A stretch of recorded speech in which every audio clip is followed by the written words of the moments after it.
Unas fuerzas aéreas alemanas revolucionarias ideadas por Hitler para aniquilar al enemigo desde el aire. Aquí está. Imponente, letal e infame. ¡No! Esparcidos en toda Europa están los asombrosos restos de lo que fue en su máximo esplendor la fuerza aérea de combate más efectiva de la Segunda Guerra Mundial. Parece una película de James Bond. Creada de la nada. Desarrollada en secreto y rápidamente por Hitler, impulsando la innovación y tecnología a nuevos límites. No basta con equipararse al resto de fuerzas aéreas del mundo. Alemania debe superarlos a todos. El AR-234 es el primer y último bombardero de la Segunda Guerra Mundial. Esta es la historia de la Luftwaffe de Hitler. Los mayores proyectos de construcción de la Segunda Guerra Mundial ordenados por Hitler para asegurarse la dominación del mundo. Han sobrevivido como recuerdos oscuros de la ambición militar y fanática del Führer. Estos son los secretos de las megaestructuras nazis. Nazi Megaestructuras 4, la Luftwaffe. Mayo de 1944.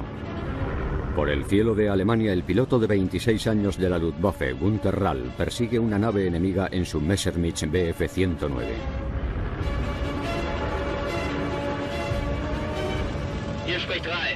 Aquí Rall, estoy a 10.600 metros desde el sur.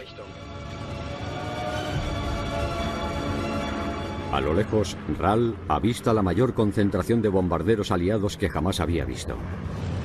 Formaciones de batalla, buena distancia entre ellos. Rall decide colocar el avión en picado. Todo bien, me aproximo. El intrépido piloto del caza compite contra un gran número de aviones de los aliados.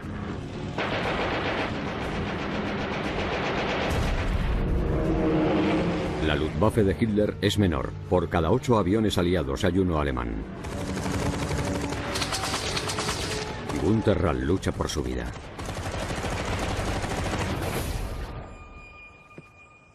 Hoy en día, las pruebas de aquella antigua batalla de Luftwaffe todavía siguen esparcidas por este bosque del noreste de Alemania.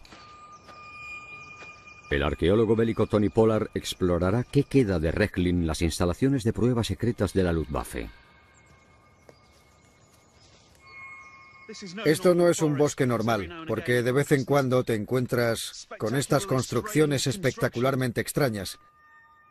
Miren qué marca tan impresionante. Es como un efecto especial de una película. Normalmente diría que el proyectil que colisionó con esta parte de la pared se cayó al otro lado, pero en este caso no fue así.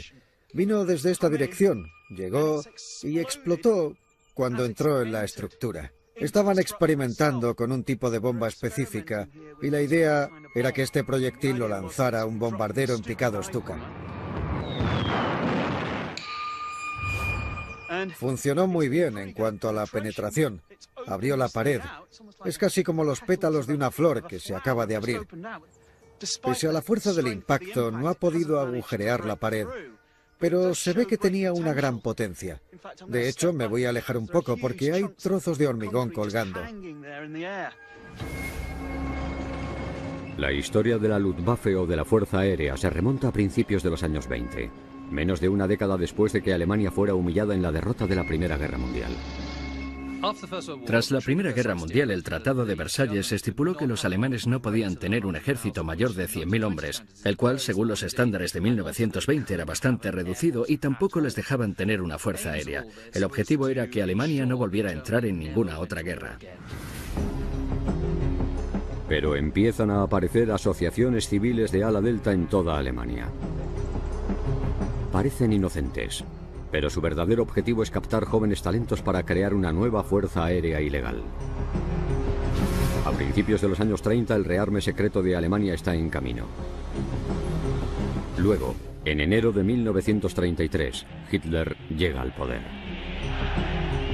Uno de sus primeros actos como canciller es encargar a su amigo y simpatizante Hermann Göring, antiguo piloto de la Primera Guerra Mundial, una nueva fuerza aérea alemana.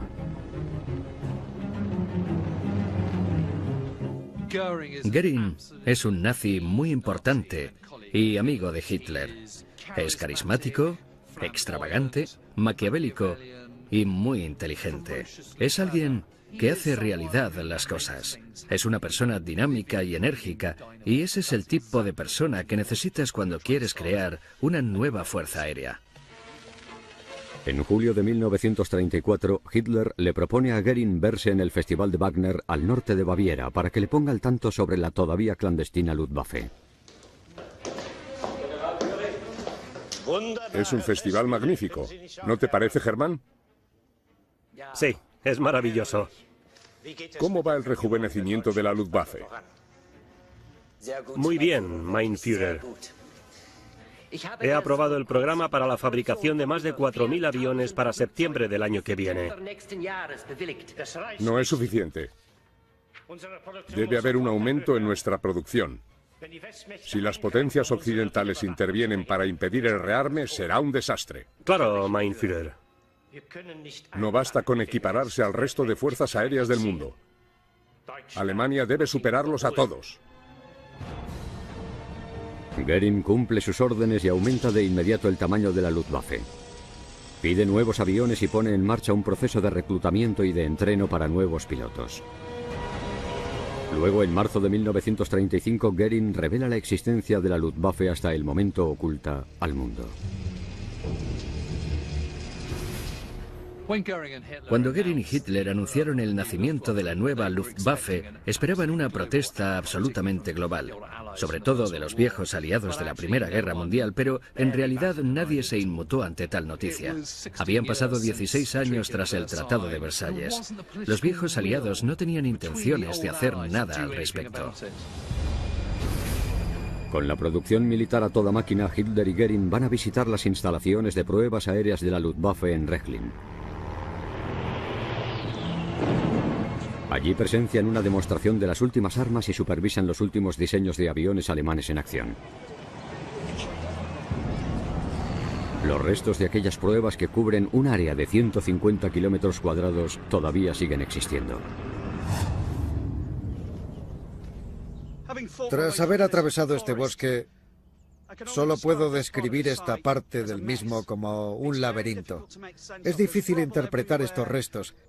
Hay escombros por todas partes, hay restos de búnkeres y cámaras subterráneas, trozos de paredes, pero lo que me ha llamado la atención es esta estructura de hormigón en forma de barco. Tiene paredes a ambos lados y hay otro justo ahí. No era para hacer fotografías, seguro que nunca adivinarían para qué era. Sabemos que estaban en ambos extremos de un edificio como un hangar. Encima de esta estructura había un motor de un avión. Y aquí es donde lo probaban. Había instrumentos científicos en la cámara inferior que controlaban su rendimiento. Esto data de 1931, pero era ilegal para los alemanes intentar formar una nueva fuerza aérea. Estaban rompiendo el acuerdo. Esto era un experimento científico de alta ingeniería alemana, y este es tan solo uno de los 12 lugares de pruebas de esta zona. En agosto de 1938, Luftwaffe ya ha entregado miles de nuevos aviones. Ahora Göring necesita pilotos cualificados. La próxima generación recibe sus insignias con alas voladoras. Entre ellos se encuentra el veinteañero Günther Rall. Nació el último año de la Primera Guerra Mundial y su padre sirvió en el frente occidental. Lleva el ejército en las venas. Tras la graduación nos dieron la opción de qué carrera seguir. Supe enseguida cuál sería mi respuesta. Piloto de caza, señor. En agosto de 1939, la nueva Fuerza Aérea Alemana tenía más de 4.000 aviones y casi 400.000 hombres. La Luftwaffe de Hitler está lista. Está a punto de entrar en acción con efectos devastadores.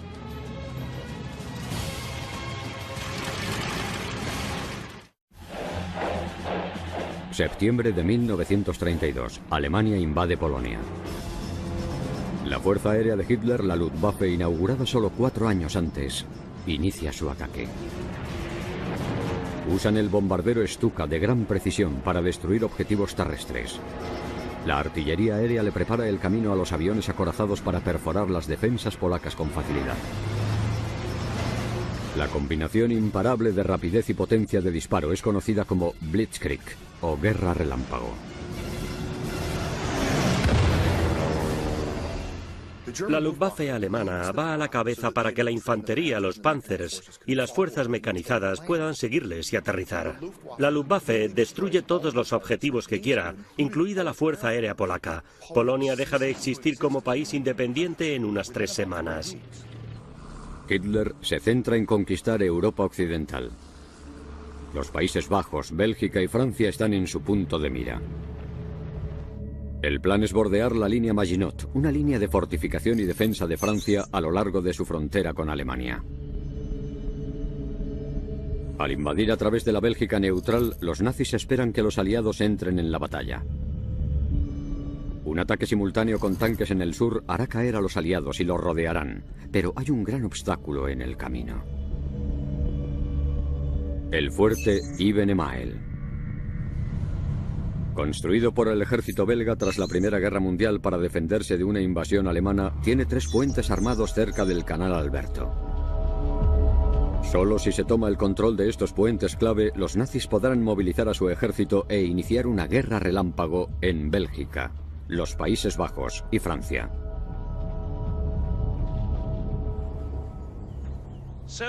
Aquí estamos en el fuerte Ibn Emael, uno de sus búnkeres que se asoma en el bosque.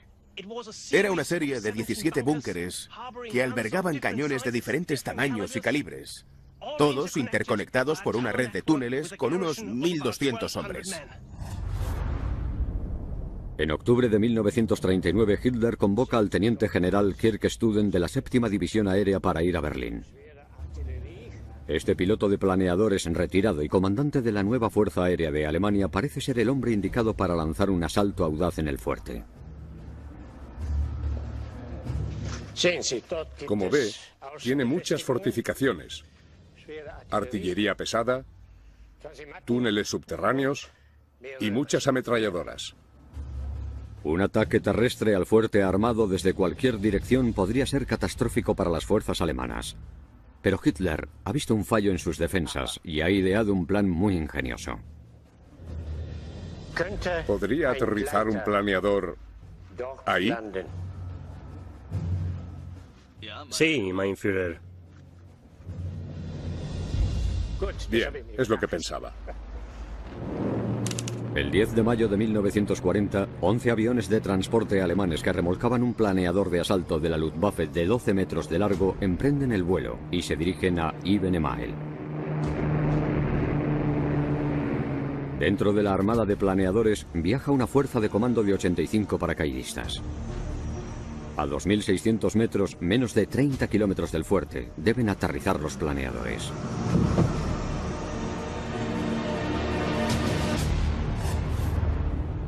Ya hemos llegado. Es la cima del fuerte Ibn Emael. Hay búnkeres por todo el terreno, que es plano. Es el sitio ideal de aterrizaje para un planeador. Este era el punto débil de la fortaleza. En total, 9 planeadores aterrizaron aquí y cogieron a la guarnición belga totalmente por sorpresa. Tras haber aterrizado, los paracaidistas debían inhabilitar las armas del tejado.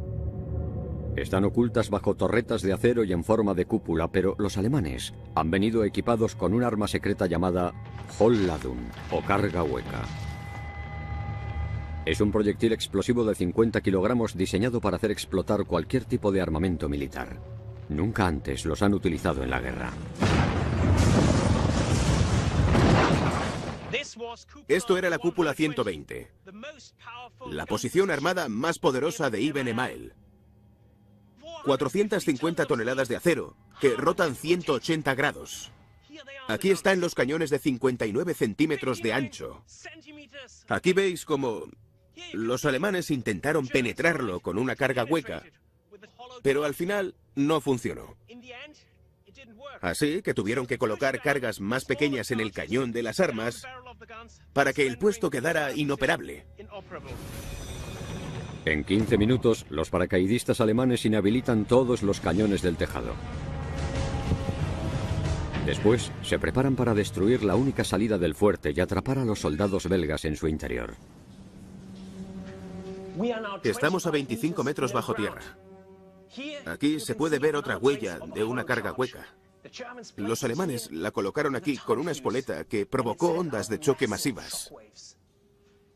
Miren el resultado. Esto era la salida. El elevador de municiones y las escaleras. Quedó totalmente destrozado. Cuando llega la infantería alemana, los soldados belgas atrapados no tienen otra opción que rendirse. Gracias a la Luftwaffe, los puentes hacia Bélgica y los Países Bajos ahora están bajo control nazi. La batalla posterior de los Países Bajos dura 4 días. Tras la victoria de los alemanes, invaden Bélgica rápidamente. Entonces, Hitler invade Francia. El líder del ataque ha sido una vez más la Luftwaffe. En el espacio aéreo del centro de Francia, el piloto Günther Rall derriba aviones franceses. El avión con el que espera poder conseguir su primera caza aérea es el Messerschmitt Bf-109. James Holland está en el aeródromo Biggin Hill, al sureste de Inglaterra, para analizar un superviviente curioso de aquella legendaria batalla. Uno de los 2 últimos Messerschmitt Bf-109 en todo el mundo está aquí. Imponente, letal e infame. El Bf-109 voló por primera vez en 1935. Su velocidad, destreza y potencia de disparo lo convierten en uno de los cazas más temidos de la Segunda Guerra Mundial. En 1940, este avión hacía las 3 cosas que todo avión debía hacer en un combate aéreo.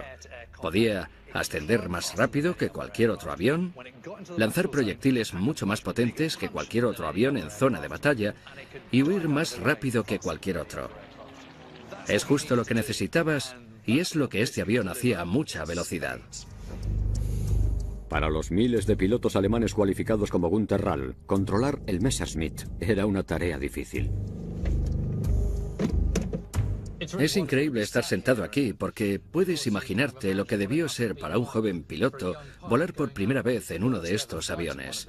No había Messerschmitt 109 de 2 pilotos en 1940. Cuando acababas tu formación de vuelo habías hecho todo lo que podías hacer, habías aprendido a utilizar la cabina y te habían avisado de los posibles riesgos, pero al final era todo un acto de fe. Desde la cabina de su Messerschmitt, el recién formado Günther Rall divisa una formación de cazas franceses. Ya está, pensé. Esta es nuestra oportunidad. Son los franceses. Centré el objetivo, me acerqué a la cola y disparé. Rall se anota un tanto y caza al primer avión. ¡Toma! Pero la alegría dura poco. No pensé que podía haber alguien detrás de mí, disparándome. El avión de Günther sufre graves daños en el ataque, pero sorprendentemente llega a la base. Me había enfrentado al enemigo, luchado y ganado. Mientras la Luftwaffe despeja el camino, las fuerzas terrestres alemanas avanzan en Francia. El poder de la Blitzkrieg arrincona a los aliados en la costa francesa. Tras un fuerte asalto aéreo de los bombarderos Stuka, más de 300.000 tropas aliadas se van de Dunkerque a Gran Bretaña. El 22 de junio, Francia se rinde. Hitler está encantado con el éxito de la Luftwaffe. Pero la Fuerza Aérea Alemana está a punto de probar otro tipo de guerra sobre Gran Bretaña. Se enfrentará a la prueba más dura hasta el momento. Con Francia ocupada por los nazis, Hitler se centra ahora en Gran Bretaña. Y una vez más, en la Luftwaffe. Esta, que hacía 5 años todavía no existía, es el centro de un nuevo plan. Fue la denominada Operación León Marino. Mediante intensos bombardeos sobre Gran Bretaña, Hitler planea destruir su fuerza aérea, la RAF, y así proclamar su superioridad. Así despejaba el camino para una invasión anfibia. El avión que formará una parte vital de la campaña de bombardeo de Hitler es el HE-111. La obra del diseñador aeronáutico Ernst Heinkel. Es un bombardero de tamaño medio. Göring quiere que la Luftwaffe aumente de tamaño. Así que para cumplir con los requisitos de Heinkel construye una nueva fábrica. James Holland explorará las ruinas en Oranienburg, al noreste de Alemania. Esto parece una caseta de control. Sí, aquí vemos que tiene esta ventanilla o embocadura por donde podías introducir un rifle o una ametralladora. Aquí debió de estar la entrada principal o caseta de control principal. Dios mío, mirad eso. Es gigantesco. No me lo esperaba. Bueno, no sé qué esperaba, pero no algo de tales proporciones. Me parece enorme. Esta estructura enorme es la Einflughalle. Aquí es donde montaban y probaban los HE-111 antes de entrar en servicio en la Luftwaffe. Me estoy imaginando al 111 de Heinkel saliendo de aquí y luego aparcándolo en el puesto de salida un poco más allá. Y ahora simplemente está abandonado. En pleno apogeo había más de 12.000 personas trabajando para esta gran empresa de Heinkel. De estas puertas salían más de 2.000 HE-111, 452 en el primer año de la guerra.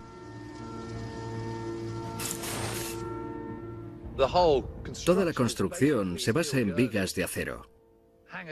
Las puertas del hangar están en el otro lado, así que nos imaginamos que se podrían abrir todas. Y pensar que ahora está completamente vacío.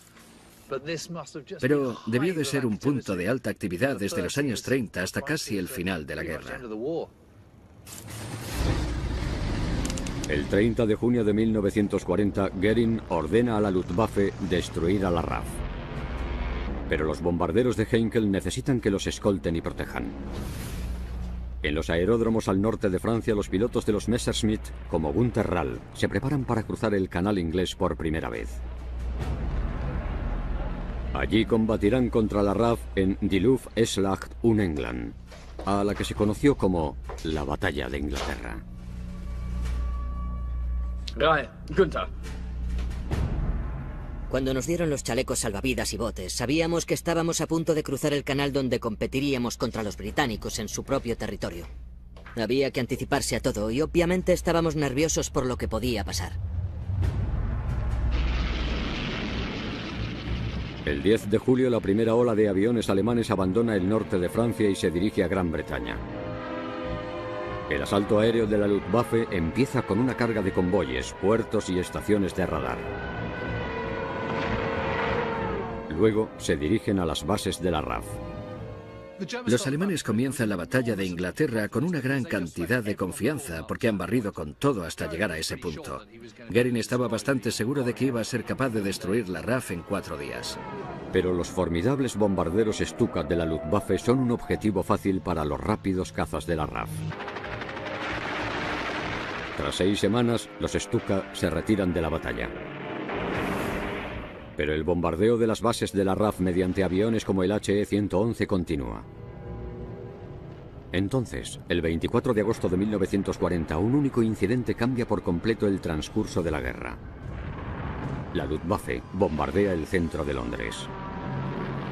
Las primeras bombas que cayeron sobre Londres fueron accidentales y solo se perdió una tripulación, pero el gabinete de guerra británico exigió una venganza a la noche siguiente, y así el comando de bombarderos se dirigió a Berlín. Hitler estaba absolutamente indignado. No podemos permitir que queden impunes. Claro, mein Führer. Nuestras bombas aterrizarán en Londres en lugar de los combates aéreos. En septiembre, la Luftwaffe inicia un bombardeo masivo sobre Londres y las grandes ciudades de Gran Bretaña. Pero la nueva estrategia de Hitler y Goering será un error catastrófico. Los alemanes fallan en eliminar el sistema de rastreo por radar británico, así que la RAF puede predecir exactamente hacia dónde se dirigen las formaciones de la Luftwaffe. Si tienes diferentes formaciones que atacan distintos puntos aéreos, es muy difícil estar en todos los lugares a la vez. Pero si hay una gran formación que se dirige a Kent y obviamente hacia Londres, es mucho más fácil organizar tu defensa. Aquello fue realmente la gran ventaja para la RAF. El 15 de septiembre de 1940, la Luftwaffe lanzó su mayor bombardeo a Londres. Se encuentran con una implacable RAF.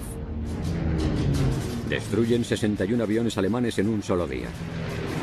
Muchos otros reciben impactos. Al no poder soportar tales pérdidas, Hitler pospone la invasión de Gran Bretaña. Es el primer fracaso de Alemania de la guerra, y Hitler señala a Göring como mayor responsable. Göring había subestimado la fuerza británica. No tenía ni idea de que existía el primer sistema de defensa aéreo coordinado que el mundo jamás había conocido. Y descartó completamente la enorme ventaja que los británicos tenían al poder luchar en casa. La pérdida de la batalla de Inglaterra es el primer gran punto de inflexión de la guerra. La Luftwaffe se encuentra a la defensiva contra los ataques de los aliados. La amenaza de su aniquilación inspirará algunos de los diseños más revolucionarios y controvertidos de la Segunda Guerra Mundial. En la primavera de 1941, la RAF aumenta los bombardeos en Alemania.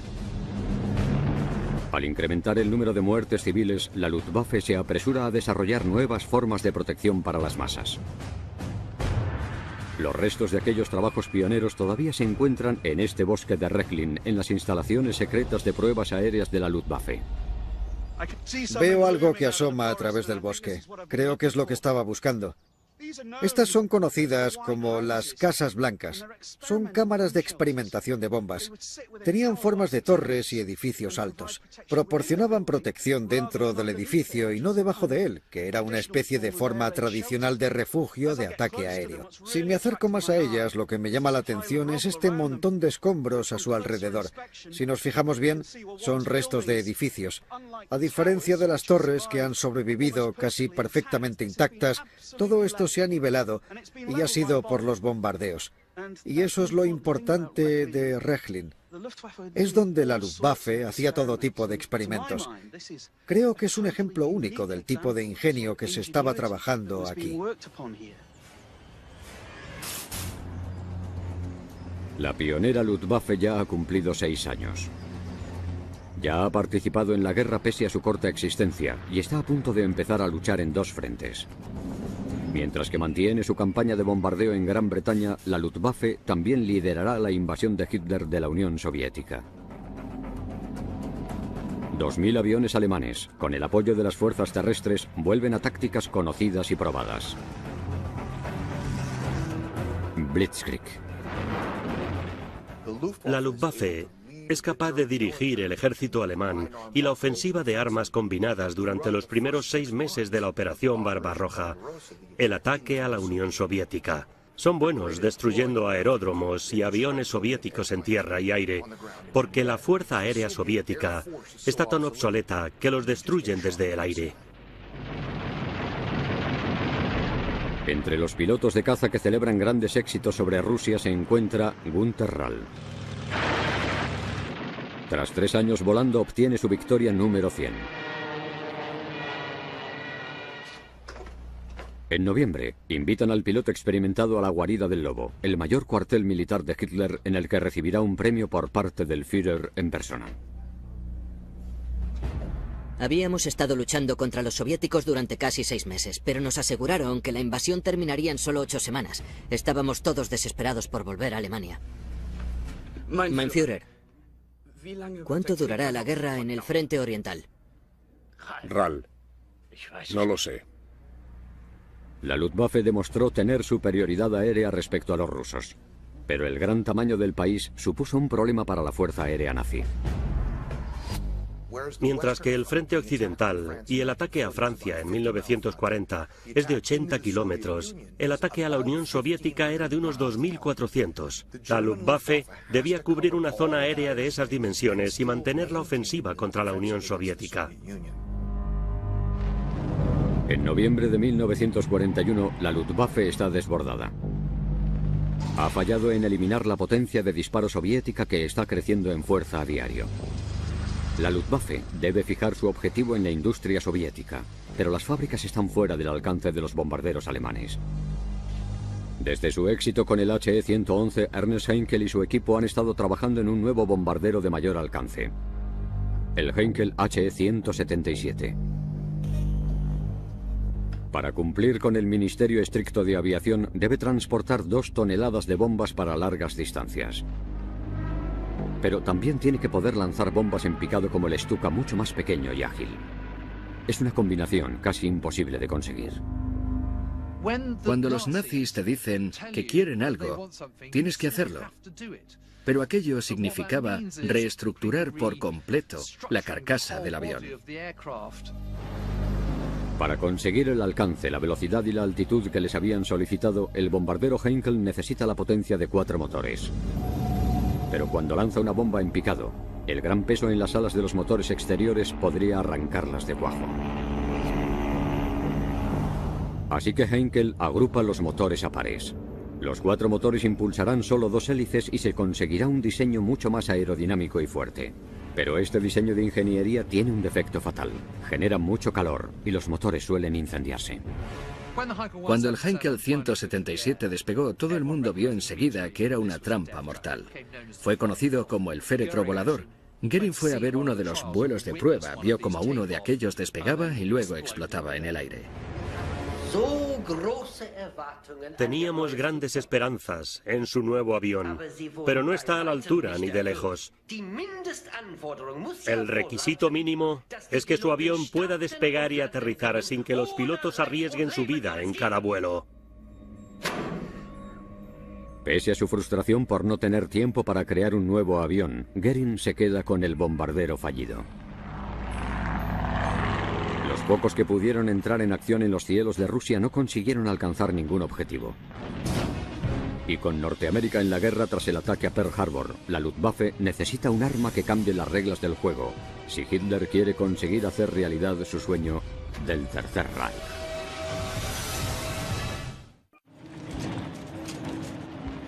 En enero de 1942, el inicio del invierno destruye cualquier posibilidad de que los nazis se hagan con una rápida victoria en Rusia.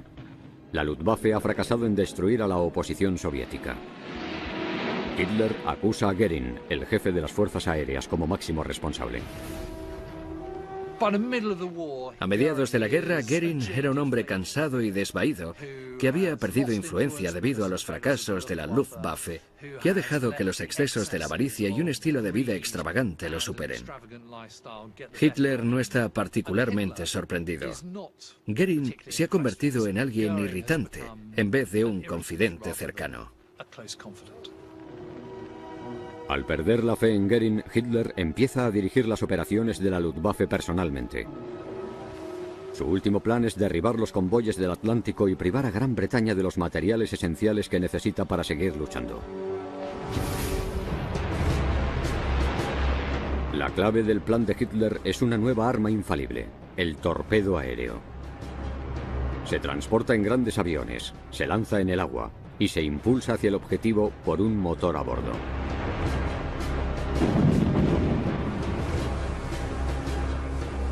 Tony Pollard se dirige a las instalaciones secretas donde hacían pruebas con torpedos de la Luftwaffe en la costa del norte de Polonia, en el mar Báltico.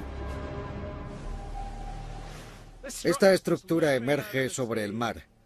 Parece una película de James Bond o una isla artificial con una torre que era para observar el lanzamiento de torpedos. Ahora está abandonada. Desde aquí podemos ver dónde estaban las ventanas. Hoy en día la habitan aves marinas. Es espeluznante, pero espectacular a la vez. Esta gran masa de cemento y acero está localizada de forma estratégica fuera del alcance de los bombarderos aliados. La Luftwaffe desarrolla y prueba los motores de los torpedos y perfecciona las técnicas de lanzamiento en este lugar. Este era el lugar más importante. Desde aquí lanzaban aquellos torpedos desde unas cañerías hacia el mar. Los motores se activaban y salían disparados. Y por supuesto, la observación de aquella operación era muy importante. Había unas vistas magníficas desde los diferentes pisos de esta estructura. En su apogeo, esta estación disparaba unos 200 torpedos por semana. Había 2000 personas trabajando aquí y en la península. Todo era alto secreto, y de ahí su localización en el mar Báltico. Hay suficientes restos de esta megaestructura para afirmar que los alemanes se tomaban muy en serio la carrera armamentística relacionada con los torpedos aéreos. Al principio de la Segunda Guerra Mundial perdían aquella carrera, pero aquí, en el mar Báltico, estaban convencidos de que era una batalla que iban a ganar. Desde su inauguración en 1942, Alemania produce más de 10.000 torpedos aéreos antes de que la guerra termine. Pero lanzar aquella carga explosiva letal era un reto para la Luftwaffe. El problema de lanzar un torpedo desde un avión es que tienes que reducir la marcha lo suficiente y volar bastante bajo para que el torpedo no explote cuando toque el agua. Pero cuando un avión vuela lento y bajo, se convierte en un objetivo fácil para los buques de defensa antiaérea. A finales del verano de 1943, las últimas armas infalibles de Hitler no han podido evitar que los convoyes del Atlántico lleguen a Gran Bretaña. Los bombardeos continuos de los aliados continúan devastando la industria alemana. La Luftwaffe, que una vez fue casi indestructible, depende ahora más que nunca de sus pocos pilotos cualificados como Günter Rall. Ya ha conseguido su caza aérea número 200. En septiembre de 1943 le vuelven a invitar a la guarida del lobo. En aquel lugar, Rall se encuentra con un hombre muy distinto al que conoció por primera vez hacía tan solo un año. Las cosas han cambiado. Él ha cambiado.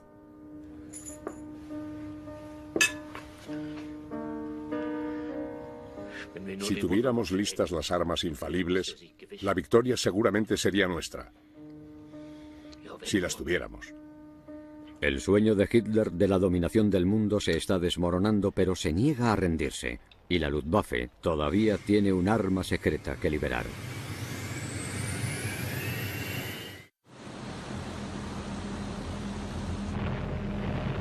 En 1944 la Luftwaffe es superada en número por las fuerzas aliadas que se han unido.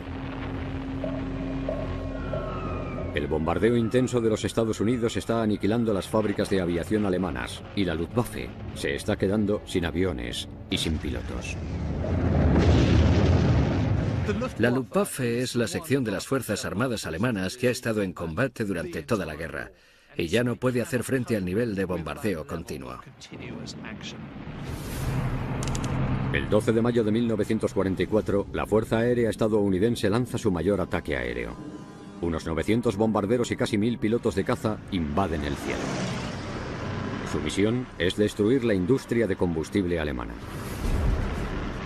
Tras 4 horas de combate aéreo y 273 cazas, el piloto del Messerschmitt, Günter Rall, es uno de los pocos supervivientes de los combates aéreos de la Luftwaffe. Pero nada puede prepararlo para su próximo encuentro. Aquí Rall, estoy a 10.600 metros desde el sur. Justo en el centro de Alemania, Rall divisa la mayor formación de aviones aliados que jamás había visto. Decidido, hace descender el avión en picado. Formaciones de batalla, buena distancia entre ellos. Rall pone el punto de mira en un caza americano P-47 y dispara. Le da de pleno y vuelve a abrir fuego. Pero al piloto de la Luftwaffe le siguen 4 cazas aliados. Las balas de los P-47 atraviesan su Messerschmitt. Una bala le da en el pulgar. Con el avión muy dañado y perdiendo altura con rapidez, Rall tiene solo unos segundos para escapar.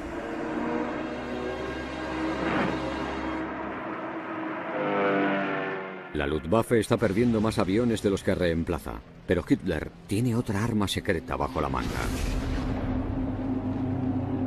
Se llama Arado AR-234. Es el primer jet bombardero operativo del mundo. Es fantástico. Este es el último ejemplo que queda del Arado AR-234, el bombardero alemán construido al final de la guerra en un intento de girar las tornas en el transcurso de la guerra. El AR-234 es el primer y último bombardero de la Segunda Guerra Mundial. Esta era la parte revolucionaria del avión, el motor a reacción. Durante la Segunda Guerra Mundial, los motores de pistones estaban alcanzando los límites de sus capacidades de diseño y solo podían impulsar aviones rápido y alto en el aire. Los jets son la respuesta. Pueden volar más alto y más rápido que cualquier avión que tuvieran los aliados. Los aviones alemanes fueron los más avanzados tecnológicamente de la Segunda Guerra Mundial. El AR-234 juega en otra liga. Pero la última arma secreta e infalible de la Luftwaffe ha aparecido demasiado tarde. A pesar de que los alemanes podían lanzar unas 2 docenas de arado AR-234 en el aire en estado operativo antes del final de la guerra, no era nada comparado con los miles de bombardeos que los estadounidenses están lanzando contra los alemanes cada día. Los alemanes no pueden producir lo suficiente para cambiar el transcurso de la guerra aérea. En abril de 1945, la antigua y formidable Luftwaffe está a punto de perecer. Tiene muy pocos pilotos, aviones y combustible, así que no puede seguir luchando. A pesar del fracaso final de la Luftwaffe y sus muchos defectos, todavía podemos quitarnos el sombrero y admirar lo que lograron en un periodo de tiempo tan corto. Desde que nació en 1935 hasta lanzar el primer jet operativo, experimentó un crecimiento a una velocidad increíble. Mientras Hitler tenía que enfrentarse a la derrota rodeado por el ejército ruso en Berlín, Göring intenta cumplir una de sus pocas ambiciones en la vida y asumir el control. Hitler lo interpretó como un acto de traición y ordenó que arrestaran a Göring. Es una de las últimas órdenes del Führer antes de que finalmente admita que ha perdido la guerra y se suicide. Cuando Alemania se rinde, Göring se entrega a los soldados norteamericanos. Lo juzgan en los juicios de Nuremberg y lo declaran culpable de crímenes de guerra. Es condenado a la horca. De algún modo consiguió persuadir a su doctor norteamericano o a uno de los guardias norteamericanos para que le dieran una pastilla de cianuro minutos antes de ir a la horca. Se tomó la pastilla y cuando los guardas fueron a buscarlo, se lo encontraron muerto, con un ojo abierto y otro cerrado. Es bastante curioso. La Luftwaffe envió a la guerra 20.000 pilotos durante la Segunda Guerra Mundial. Solo sobrevivieron 2.000. Günter Rall fue uno de los afortunados. Sobrevivió al ataque contra su Messerschmitt. Después de la guerra, se quedó en el ejército y ascendió al mayor rango. Se convirtió en jefe de la Fuerza Aérea Alemana moderna. Murió en 2009 a los 91 años. Con 275 derribamientos, Günter Rall es el tercer mejor piloto de caza de la historia.